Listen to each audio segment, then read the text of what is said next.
नमस्कार दोस्तों, मेन खबर पर आते हैं। 8 दिनों के मिशन पर गई थी भारत की बेटी सुनीता विलियम्स। अब तक 80 दिन बाद भी वापसी नहीं हो पाया। क्या कर रही दुनिया की सबसे ताकतवर स्पेस एजेंसी? और दुनिया की सबसे ताकतवर स्पेस एजेंसी कहीं जाने वाली नासा के पास वापसी की तारीख भी नहीं है। नासा और बोइंग हुए फेल। दोस्तों, अब ऐसा नहीं होगा, क्योंकि बहुत बड़ी अपडेट नासा की तरफ से आ रहा और बहुत बड़ी खुशखबरी भी है, और भी 80 दिन बाद। दोस्तों, पूरी डेवलपमेंट क्या है समझते हैं इस वीडियो में। अगर आप एक सच्चे देशभक्त हैं तो भारत की बेटी के लिए सच्चे मन से प्रार्थना कीजिए कि वो धरती पर वापस सही सलामत आ जाने के लिए कमेंट्स में जय हिंद जय भारत जरूर लिखें और वीडियो को लाइक करके चैनल को सब्सक्राइब कर दें। यह आपके लिए 1-2 सेकंड का काम है, जिससे हमारी काफी मदद होती है। चलिए दोस्तों, हम अपने टॉपिक पर आते हैं। दरअसल दोस्तों, लंबे विचार विमर्श के बाद आखिरकार तय हो गया है कि भारतीय मूल की अमेरिकी अंतरिक्ष यात्री सुनीता विलियम्स और उनके साथी बुच विल्मोर अब अगले साल फरवरी में धरती पर लौटेंगे। वहीं बोइंग कंपनी के जिस अंतरिक्ष यान स्टारलाइनर से ये दोनों अंतरिक्ष यात्री अंतरराष्ट्रीय स्पेस स्टेशन ISS गए थे, अब वह बिना किसी अंतरिक्ष यात्री के सितंबर की शुरुआत में धरती पर वापस लौटेगा।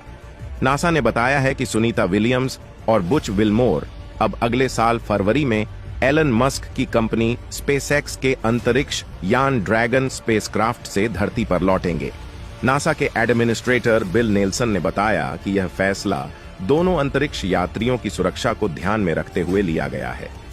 दोस्तों, आपके मन में सवाल बहुत तरह के उठ रहे होंगे कि 8 महीने के बाद फरवरी 2025 में धरती पर वापस आएगी सुनीता विलियम्स और क्रू 9 ड्रैगन स्पेसक्राफ्ट से कैसे आएंगे दोनों एस्ट्रोनॉट।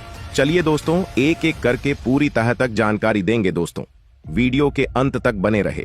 जी हां दोस्तों, अमेरिकी अंतरिक्ष एजेंसी नासा ने इस काम के लिए स्पेसएक्स के ड्रैगन क्रू कैप्सूल को चुना है। ये कैप्सूल अपने बनने के बाद से अब तक 46 बार लॉन्च हो चुका है। ड्रैगन कैप्सूल ने 42 बार इंटरनेशनल स्पेस स्टेशन की यात्रा की है, 25 बार रीफ्लाइट हुई है। इस कैप्सूल में एक बार में 7 एस्ट्रोनॉट्स के बैठने की व्यवस्था है। यह दुनिया का पहला निजी स्पेसक्राफ्ट है जो लगातार स्पेस स्टेशन पर एस्ट्रोनॉट्स और कार्गो लेकर आता जाता रहा है। खाली कैप्सूल का वजन 7,700 किलोग्राम होता है। क्रू 9 ड्रैगन को अक्टूबर में अंतरिक्ष में लॉन्च किया जाना है और इसकी फरवरी 2025 में वापसी है। अगर ऐसा होता है तो सुनीता विलियम्स को 8 महीने तक अंतरिक्ष में रहना होगा। उधर बोइंग स्टारलाइनर मिशन का उद्देश्य लोगों को ISS तक सुरक्षित रूप से ले जाने और वहां से वापस लाने की अंतरिक्ष यान की क्षमता का प्रदर्शन करना था। नासा की कमर्शियल क्रू कार्यक्रम के हिस्से के रूप में एरोस्पेस कंपनी बोइंग इस यात्रा को अंतरिक्ष एजेंसी को नियमित परिवहन सेवाएं प्रदान के अपने लक्ष्य के लिए महत्वपूर्ण मानती है। हालांकि टेस्ट फ्लाइट में आई समस्या ने कंपनी की उम्मीदों को झटका दिया है।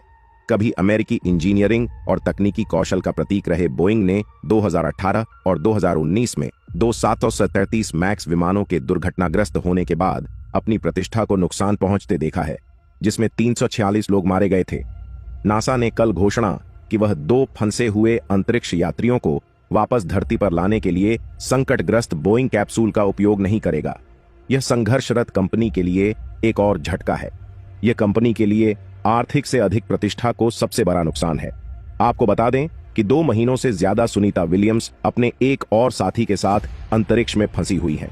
कभी अमेरिकी इंजीनियरिंग और तकनीकी कौशल का प्रतीक रहे बोइंग ने 2018 और 2019 में 787 मैक्स विमानों के दुर्घटनाग्रस्त होने के बाद अपनी प्रतिष्ठा को नुकसान पहुंचते देखा है, जिसमें 340 लोग मारे गए थे।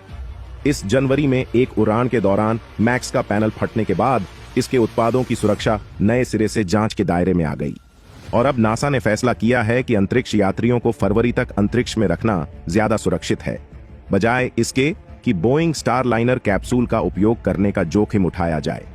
कैप्सूल अपने प्रणोदन प्रणाली में समस्याओं से ग्रस्त है।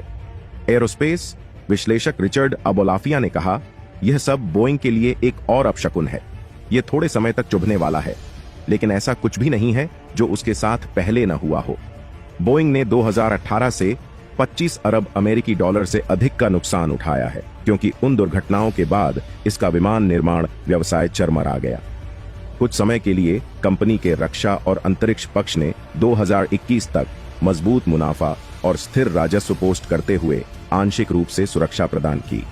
नासा के एडमिनिस्ट्रेटर बिल नेल्सन ने कहा कि हमारी प्रायोरिटी सुनीता और बोज की जिंदगी बचाना है, इसलिए वो अभी स्पेस स्टेशन ही रहेंगे। नेल्सन ने कहा कि स्टारलाइनर से वापस लौटना सुरक्षित हो सकता है, जैसा कि हर बार रूटीन उड़ान में होता है, लेकिन यह एक टेस्ट फ्लाइट थी जो कभी भी पूरी तरह से सुरक्षित नहीं होती, न ही पूरी तरह से रूटीन उड़ान थी। दोनों की सुरक्षा ही हमारा कोर वैल्यू है। हम नासा और बोइंग के स्टाफ को शुक्रिया कहते हैं क्योंकि उन्होंने स्टारलाइनर की दिक्कतों पर बहुत ही डिटेल में काम किया है। अब इसे बिना किसी यात्री के ही लौट आया जाएगा। हाल ही में भारतीय space agency Indian Space Research Organisation ISRO के चीफ एस सोमनाथ से यही सवाल पूछा गया। उन्होंने साफ तौर पर कहा कि सुनीता विलियम्स को धरती पर वापस लाने में भारत सीधे तौर पर कोई मदद नहीं कर सकता है। केवल अमेरिका या रूस ही इन दोनों को वापस ला सकते हैं।